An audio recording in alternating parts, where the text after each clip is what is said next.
Celal holds forth and has held forth since 1976, if not before.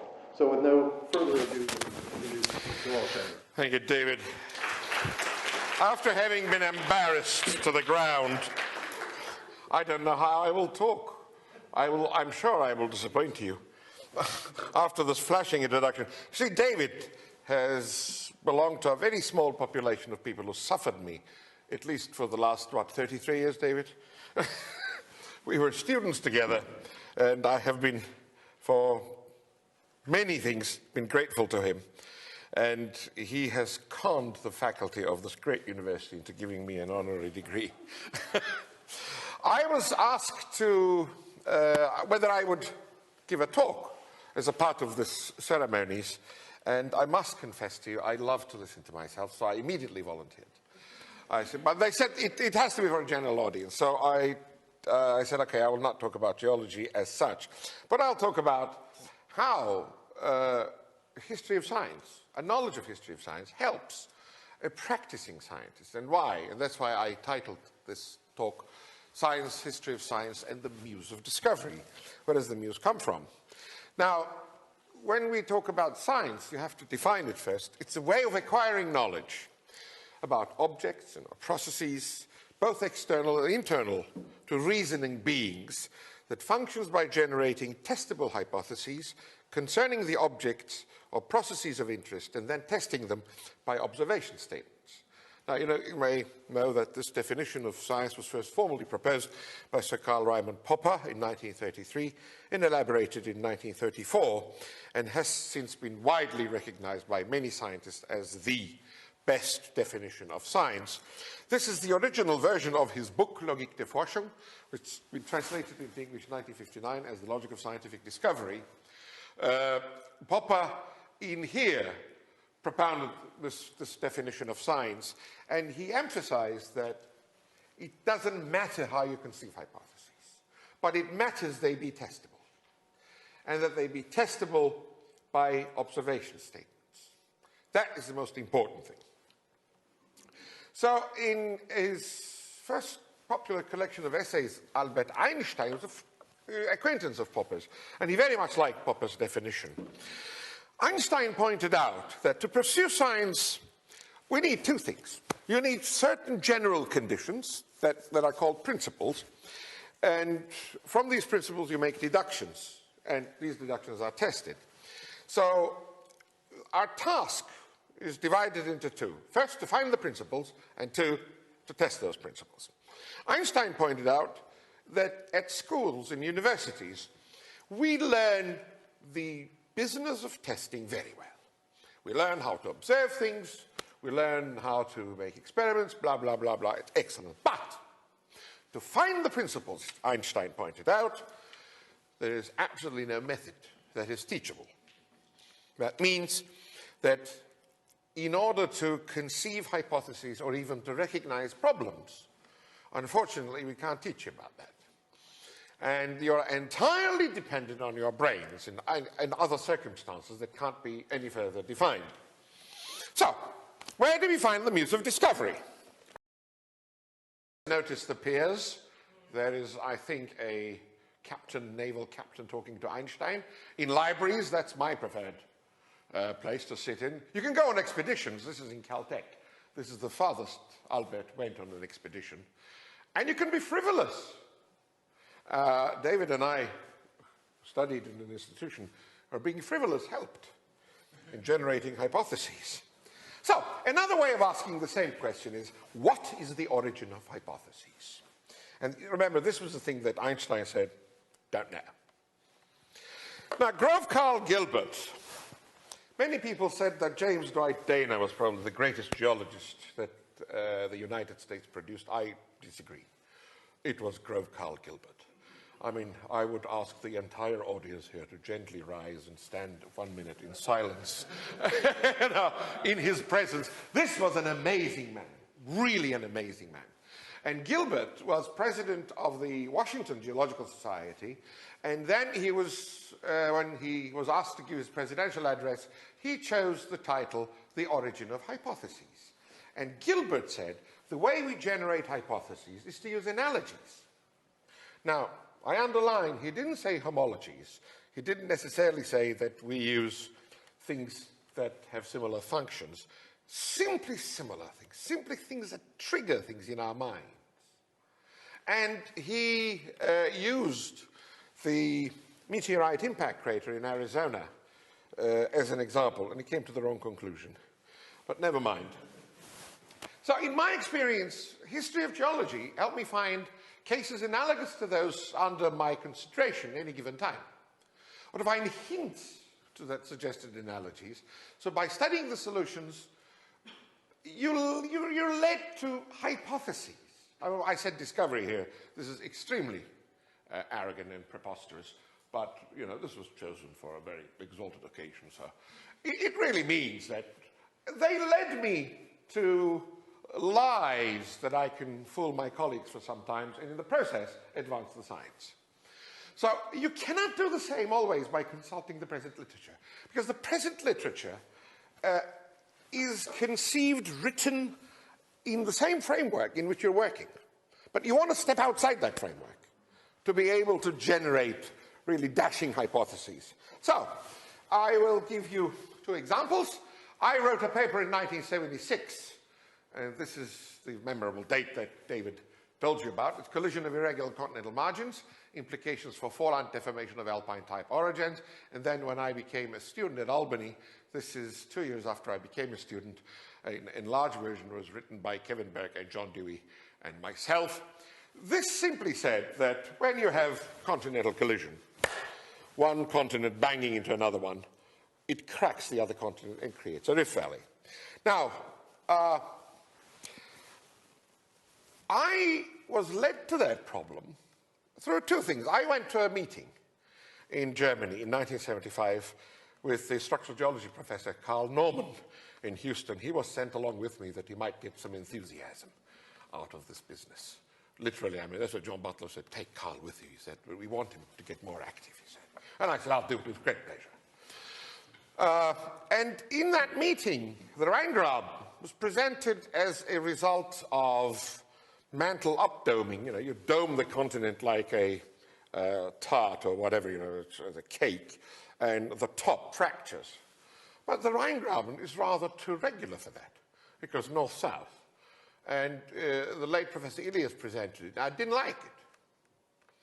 And I remembered that I had read this paper, Zum Problem der Grabenbildung by Maximilian Weber.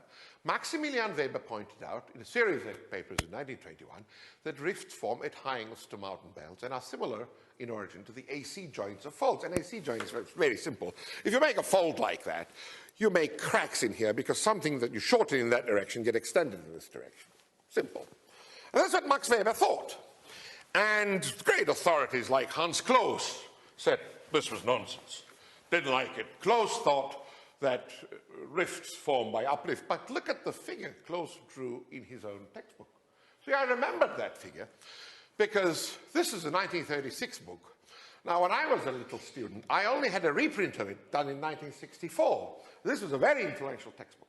It survived the plate tectonics revolution. In the 70s, it was being used. And justifiably so, it was a very good textbook. But look what Cloos did. Here's a mountain belt, 90 degrees to it is a rift. Now, if he thought Weber was full of it, why did he do it that way? So, observationally, Cloos knew somehow, even perhaps before Weber said it, that rifts form at 90 degrees to the mountain belts. And little Celal, in 1976, I said, look at this. Now, funny it is, because today, the Rheingraben, and this is the Pfalzlinie, and this is the Elbe-Linie, and this is the lower Rheingraben, these things today sit with respect to the Alpine belt in a shear orientation. However, if the initial collision was here with the Briançonnet continent, I thought that a collision like that could create a crack, just like this. And we know from around the Rheingraben there are dikes that have come in, just a little bit older than Rheingraben, that extended it. But, I mean, never mind the story. The inspiration was Weber's papers. Had I not read them, I don't know whether I would have been able to come up with the solution. And this became very popular, and Kevin Burke invented the word impactogen for these things. It was having read Weber, the memory of Weber's paper in my mind triggered it, and I said, fine. Well, I mean, this is a fairly innocent example. Now, there's a more profound example. When I got interested in Central Asia, see, Central Asia is an amazing place. It is full of mountain belts, full of old mountain belts, and nobody had been able to draw boundaries between them. It is a mountain belt that looks not so much like an elegant lady. Most mountain belts are thin and long, like elegant ladies. You know, they look like Janet. Whereas this mountain belt in Central Asia looked like me. It was round, and it looked nothing like a mountain belt. So it had been a problem, and the poor Russians had come up with most incredible hypotheses about them. And one of them was called, what was that called, David? The mosaic model of geosynclines. That was total rubbish. You know, they were naming things that you don't understand. So when I got interested in this, and these are the papers that resulted, initial papers that resulted from that interest, and I got interested in that, I said, okay, I will look at the old literature. What the area we're talking about is, now this is the Caspian Sea. There's the Arctic Ocean. This is the Scandinavian Peninsula. And here's Japan, Kamchatka. And Lake Baikal is here. This is Lake Balkhash, and Aral Sea used to be here, but it's gone now. This is the Altaids, these Central Asian mountain ranges. And as you can see, I mean, a normal mountain range looks like that, or looks like this, the Alps and Himalayas. They don't look like this. So you said, why does it look like that? It's very, very strange. And when I started reading the literature, I said, okay, I'll look at the older literature first. Baron Alexander von Humboldt, in 1829, paid a visit to there because of the invitation of Baron Cancrin, who was the Minister of Finance. Now, you might be curious about knowing why a Minister of Finance is interested in having geological expeditions. You know, happy were those days. But Baron Cancrin was trying to get Humboldt to tell him whether platinum could be used as a basis for Russian money. So they invited Humboldt. Humboldt said he would like to see these Central Asian mountains. But look at what he says. He says, his account of the Russian Altai, Humboldt repeatedly emphasizes the extreme paucity of gneisses. Gneisses are these very highly metamorphic rocks, very coarse-grained. They form from deforming things like granite or really cooking sediments at very high temperatures. And, you know, they are good continental basement. Humboldt said, we don't see enough of them. Now, in those days, gneisses made the axes of mountain ranges. And all mountain ranges had very nice axes of gneisses. And Humboldt was shocked that in Central Asia they didn't exist. He only saw slates, but also various kinds of schists. And he said, well, there is also granite among these schists and slates, but no gneisses. And this is his map. I mean, this map really doesn't say anything, except to say that he says, we see these mountains getting younger southwards. That's what he said. But then comes this very great man. Now, Edward Suess was an amazing man. I mean, this man was the greatest geologist who ever lived. Every time I get elected to some place or I get an award, I look at the previous recipients. He is invariably there. He was an amazing guy. Okay, this is a quote from his famous book, The Face of the Earth, Das Antlitz der Erde, where the third volume, first part, describes Asia. Now look what he says. He says, we may first observe that in these great mountains, as well as in the whole western part of the Altai, beyond the Irtish, not a single band of gneiss of any importance is known to exist. Indeed, this rock is seldom met with at all in these mountains, and never, except as a strictly local occurrence, a remarkable contrast to what is found in other lofty folded ranges. On the other hand, we meet with schistose rocks in surprising abundance. Mica schist, chlorite schist, clay slate, The last named with beds of limestone, and towards its summit, Devonian or lower Carboniferous fossils which are found at many localities. These schists, like those in the Salair and Alatau, are pierced by granite, syenite and porphyry, and diorite in dikes and bosses. In the contact zones lie many of the famous ore bodies of the Altai. Now, granite is an igneous rock that comes in at where oceans go under continents or where continents collide. Now, ignore cyanite, because in those days cyanite was used in a funny way. So essentially it's saying the same thing.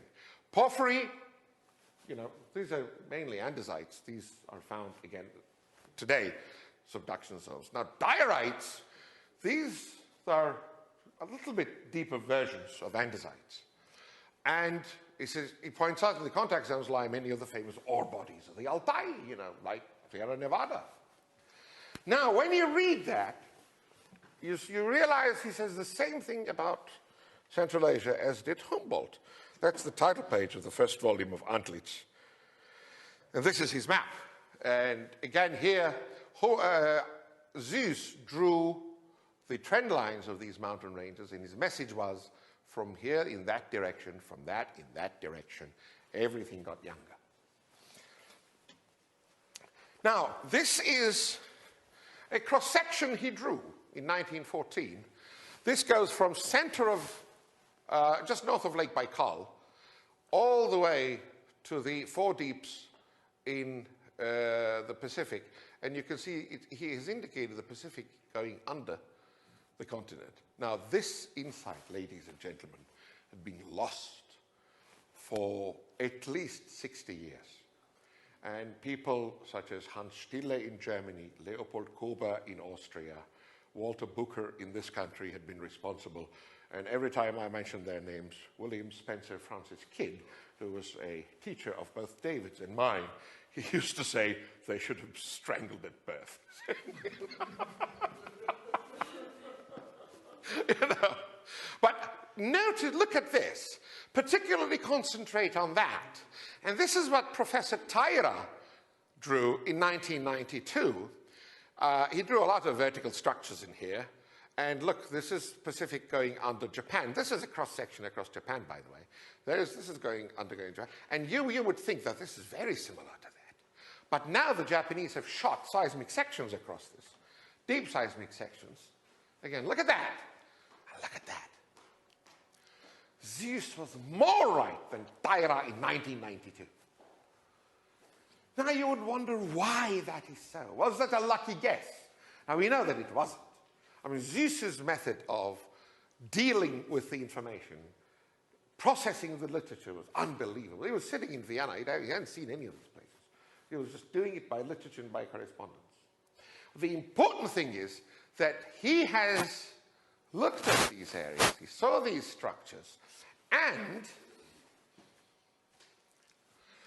these are the accretionary wedges in Oregon that David and I had been raised on. I mean, when we were students, you learned about these things. But you also learned this is the only environment in the world where you're going to make a lot of schists, and you're going to make a lot of slates. And behind these things will be the granites, etc. And when these things grow forward as a result of the subduction of the ocean, the granites will invade these things. Now, this is, again, from Japan. We look at what these, what's called subduction accretion complexes contain. They have pillar lavas, they have cherts, they have varicolored shales, and finally, shales and limestones that come on top of that. And when I reread Zeus, I was struck by the fact that there was no regular variation of rock types across the strike in the Altaids in Central Asia. In fact, there was a monotony of the ubiquitous triplet, basalt, chert, turbidite, in vast areas, invaded by this tonalitic, granodioritic, granitic plutons. Plutons these are intrusions characteristic of what we call subduction zones, where oceans undergo, rather, underthrust continents. And, oh, I did something stupid, sorry. Would you please go away?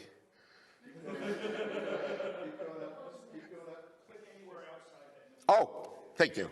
Well, that was a clever suggestion. Click anywhere. That's the kind of thing I like. Now, Zeus described these rocks in structures, and he said, sea of more or less denuded folds. He'd never seen them.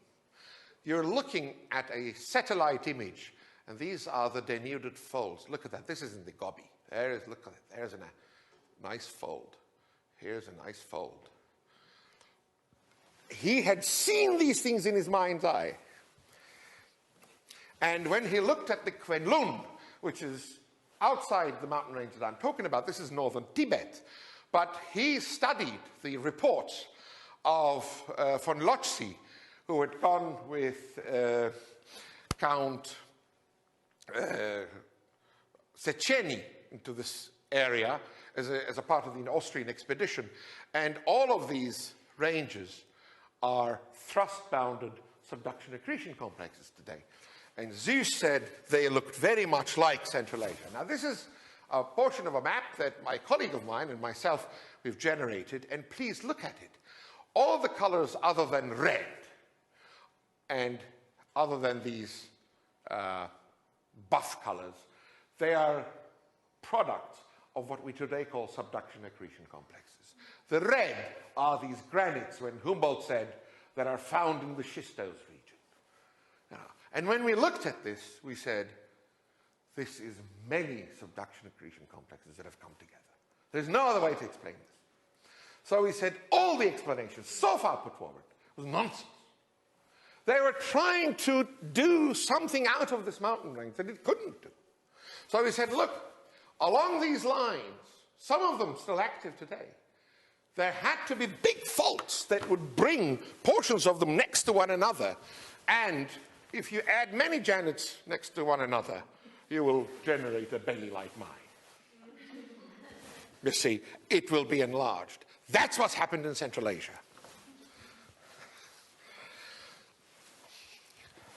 The islands and the reefs become less numerous as distance from the peninsula. Now we're in Southeast Asia because we asked ourselves, in this mess of granite, how are we going to find the individual arc systems?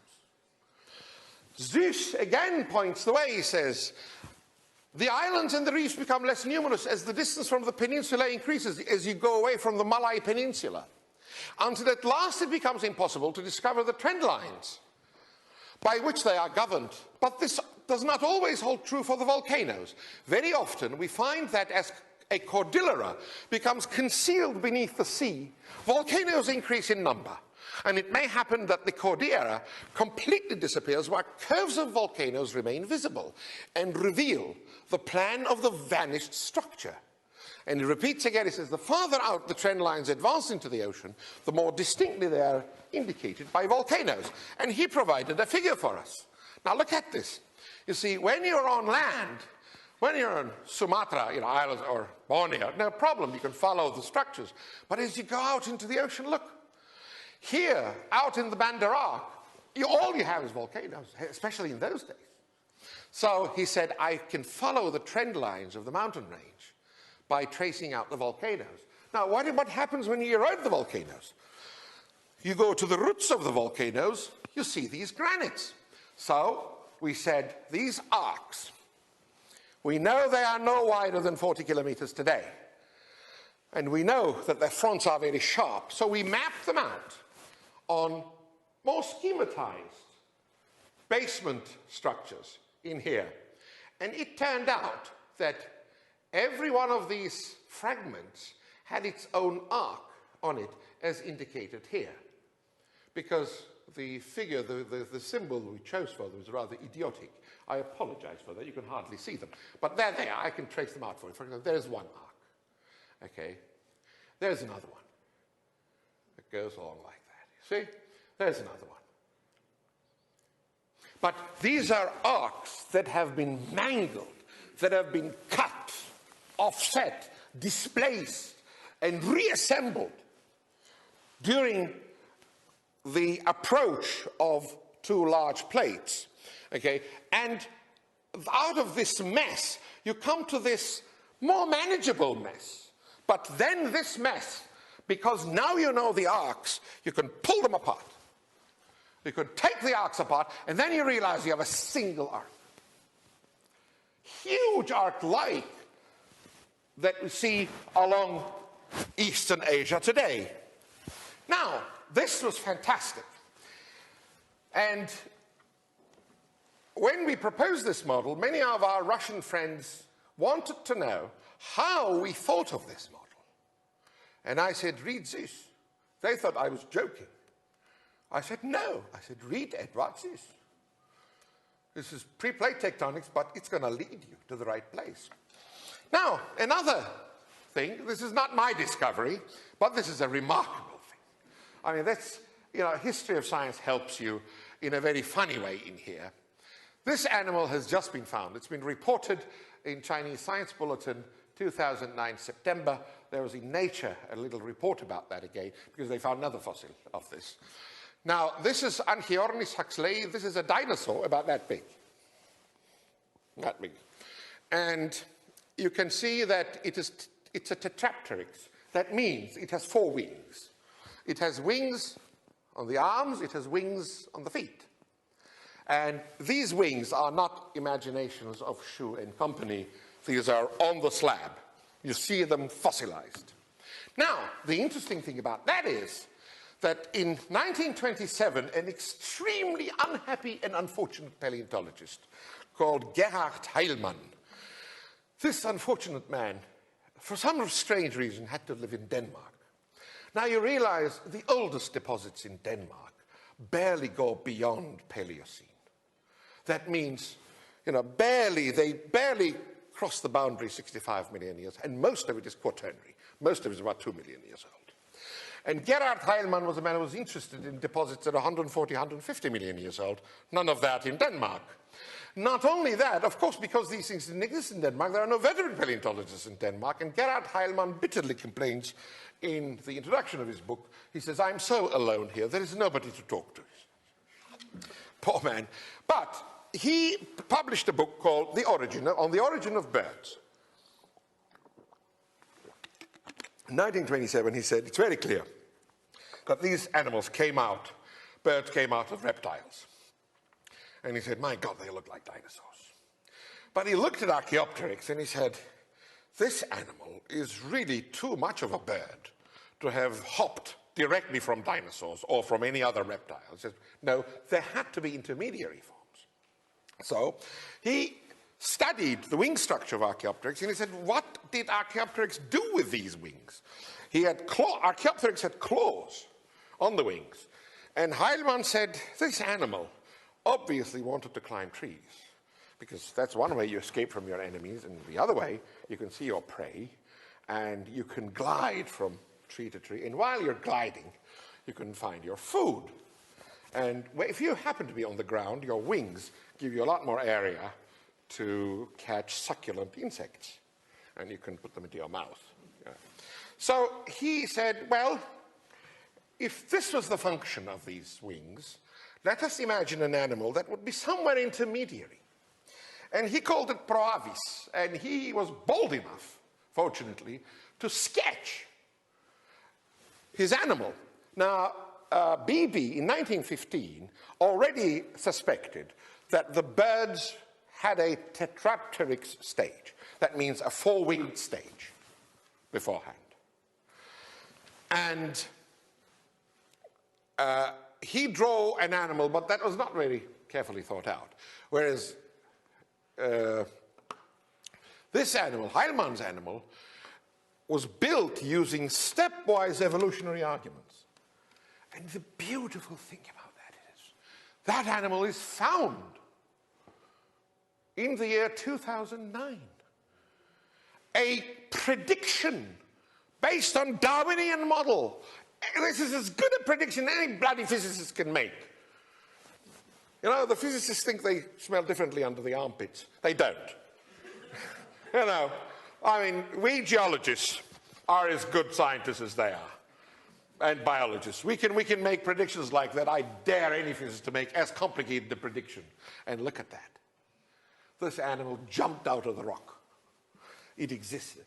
Now, knowing Heilmann's great success in 1927 gives an immense confidence to you in your methods. And I can tell you, when I heard the discovery of Anchionis huxleyi, I couldn't sleep all night. I mean, I was so excited, like a little child, who's given a new toy.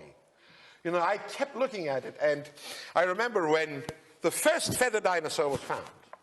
It was 2000, and I had just been elected, remember, you were there, to the National Academy, to Washington. I went there to sign the book, and the Rowleys most kindly were there to sort of clap for me. My wife came, my father came, my son came. I promptly abandoned all of them. I signed the book and I said, goodbye. I said, I have to go. They said, where are you going? I said, I have to go to New York, to American Museum of Natural History.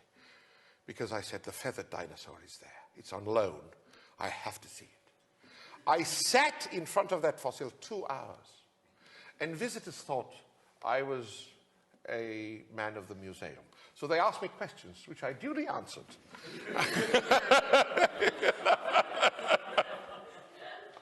But, I mean, I beg you to look at this. How would you not feel that immense confidence that even poor Darwin was lacking until he was dragged screaming and kicking by Wallace's letter? The history of science, Goethe said once, is science itself. See, science cannot be done without also doing its history.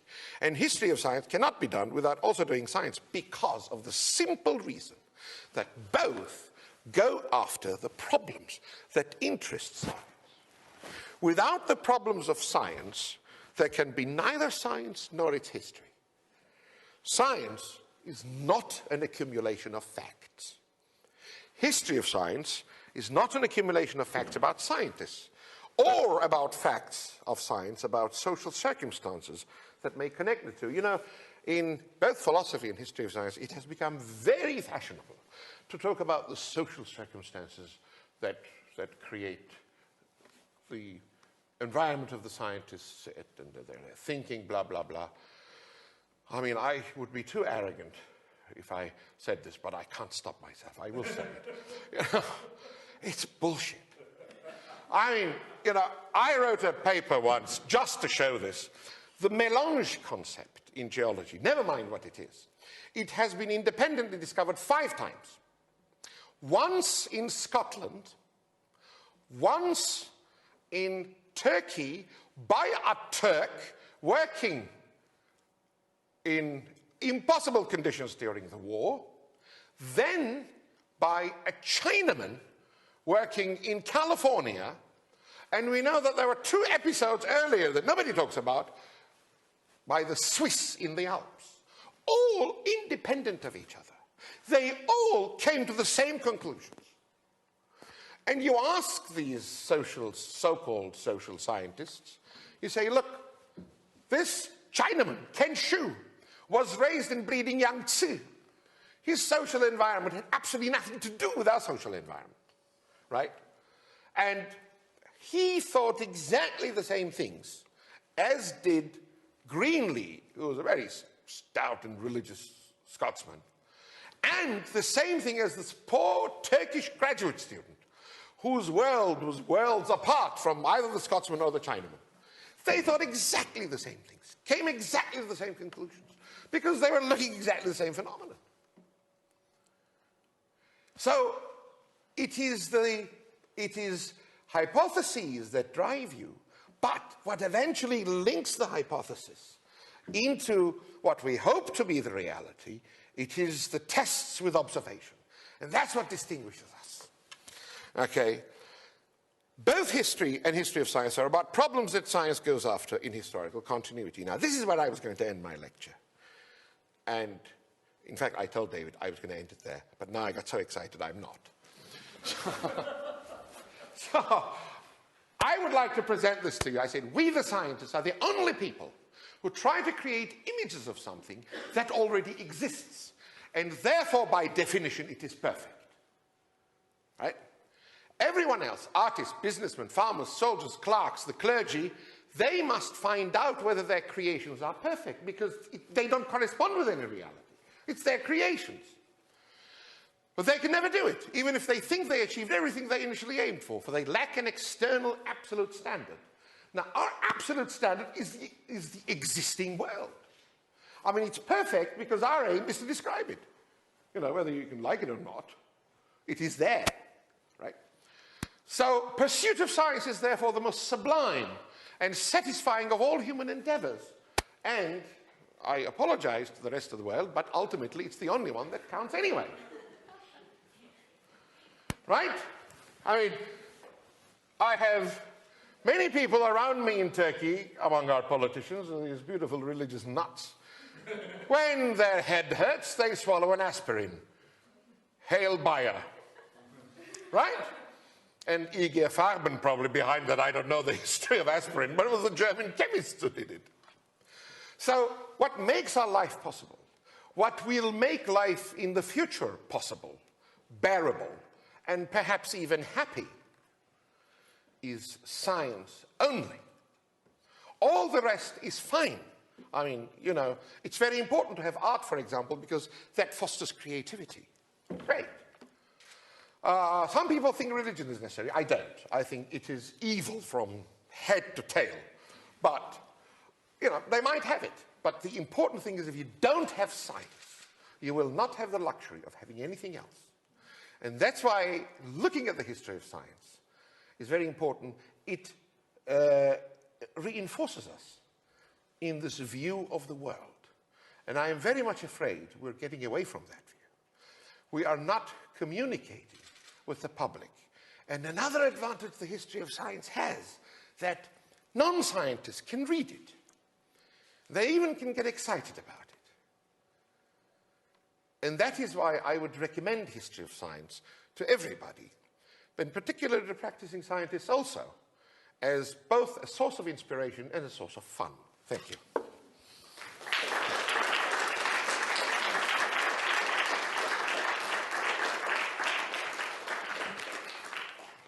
Please, ma'am.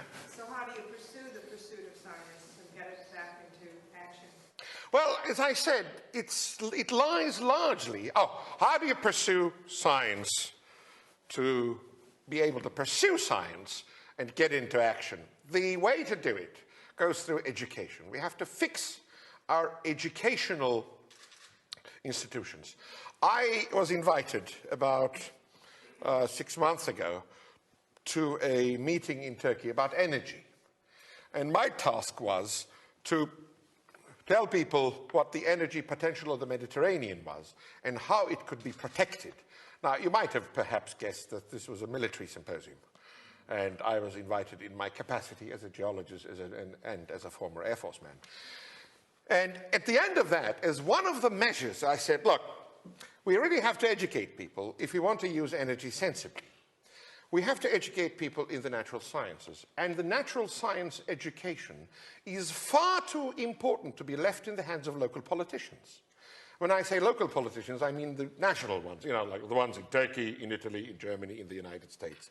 I said, the education of science has to be monitored by international academies, by scientists. You can't allow politicians to get their hands on it. I mean, I know it goes completely contrary to the time-honored traditions of democracy in this country, but too bad. Science is too important to be left to people who know nothing about it, because it can be very destructive too, as those of us who lived through World War II remember.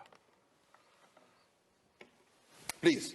Do you still think Popper's notion of falsifiability is central to science is applicable throughout science today? Sometimes it seems like some of the things that we do in observational sciences push the edge of what's really falsifiable. And so has your subsequent thinking changed?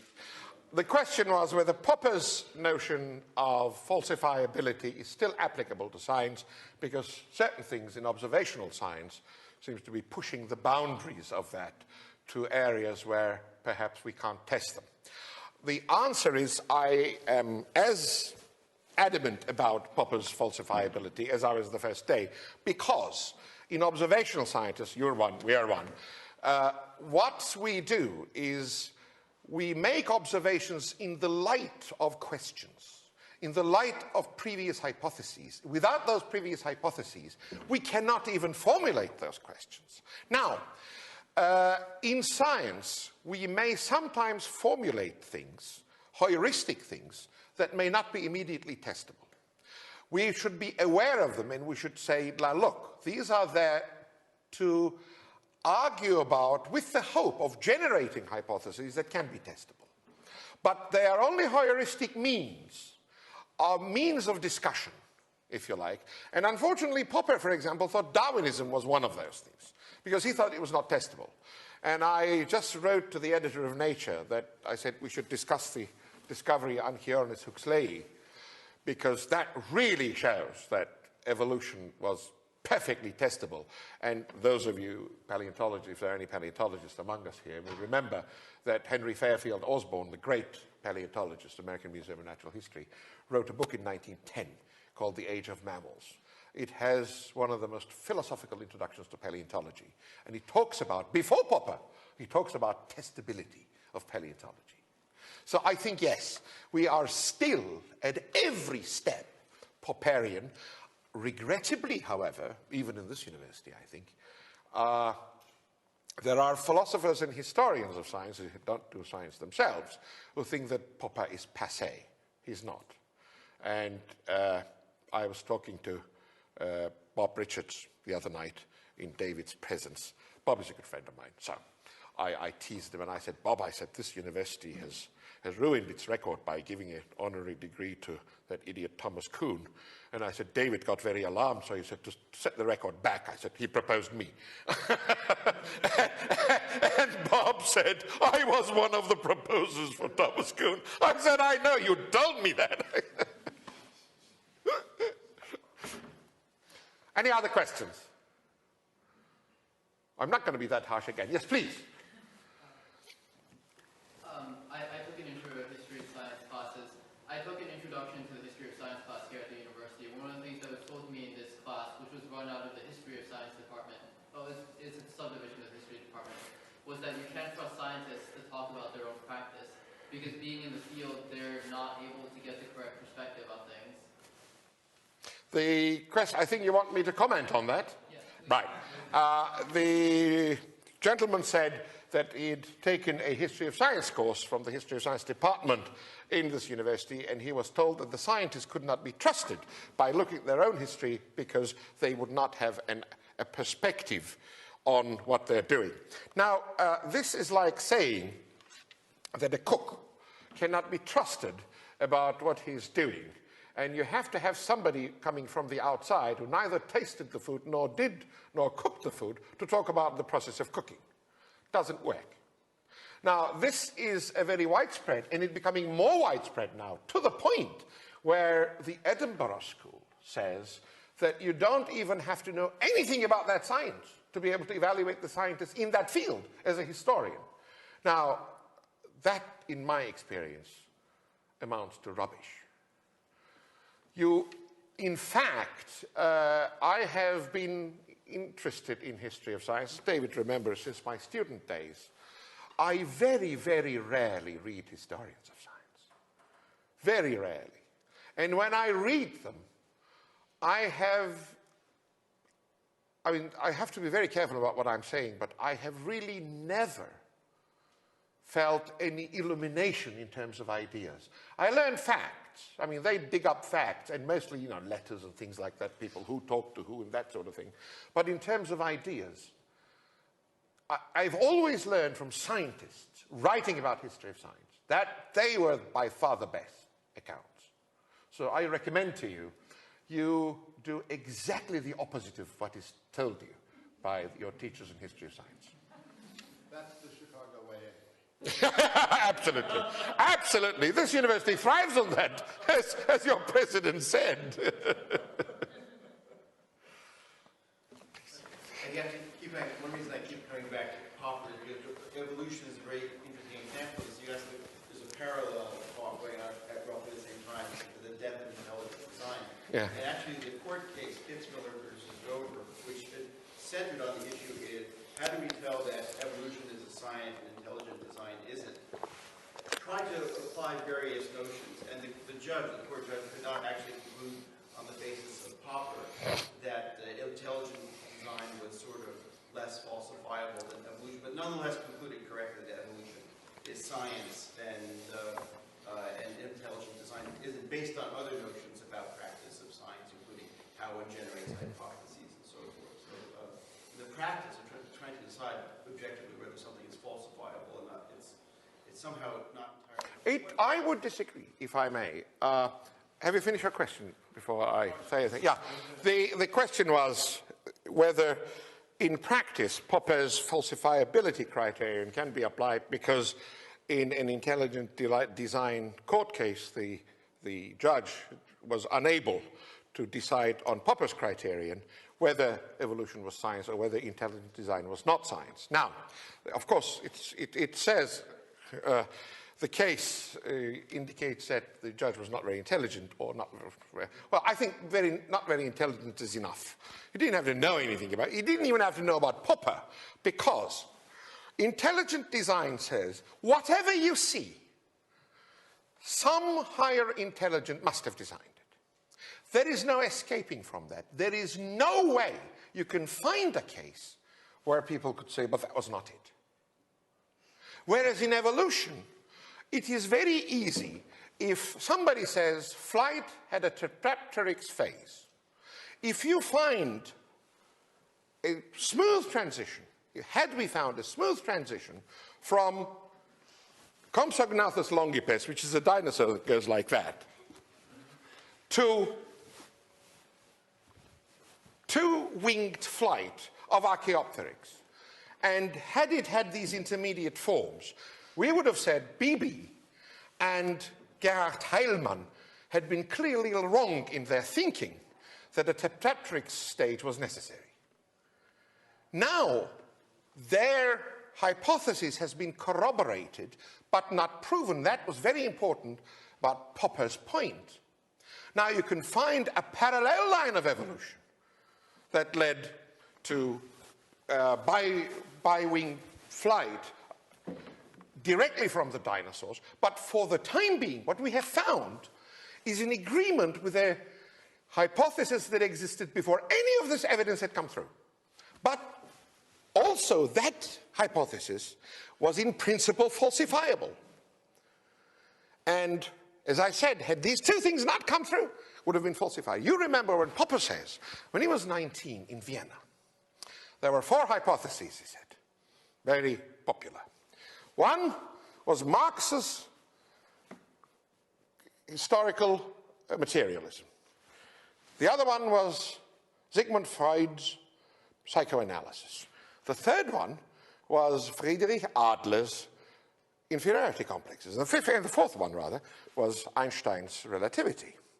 Popper says no Marxist could ever open a newspaper without finding some absolute confirmation of Marx's theory. Nothing could prove Marx wrong. So what Marx said explained absolutely everything. And Popper said, from that he deduced that Marx explained nothing. In terms of psychoanalysis, once you lie down on the couch of Freud, there was no case that he could not reduce to your sexual impulses as a child. Right? So that goes out of the window. And with Friedrich Adler, Popper says he had himself a very interesting experience. He took a child to Professor Adler, and Popper said, just as the child was walking through the door, Adler says, I know what's wrong with him. Popper was much taken aback. He said, Herr Professor, how? Oh, he said, my 1,000-fold experience. And Popper said, no, with this it's 1,001-fold, I suppose now. He said. But he said Einstein was not like that. Einstein said, if the light doesn't bend, I'm done with. Throw my theory into the wastebasket. Finished. And when Eddington stepped on the Thames, you know, this army of reporters met him, and Eddington said, the fabric of the universe was different from what we had thought previously. Newton falsified on the spot. Albert was right.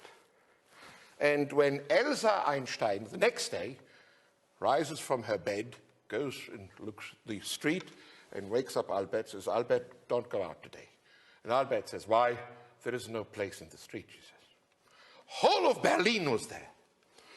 And can you imagine, with this enthusiasm, Albert says, but my theory cannot be true. Because he says we cannot put all the forces together. There is something else that we have to wait for. Now that is science. And that's why intelligent design is idiocy. It is pure human stupidity. That it's like Marxism. You can explain anything, anything, anything and everything can be ascribed to a non-existent God. I mean, you know, the best description of this feeling was what Dawkins found, God delusion.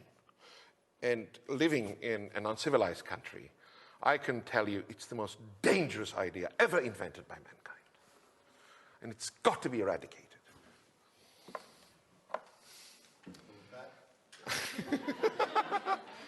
Now David will escort me in police custody. I'd like to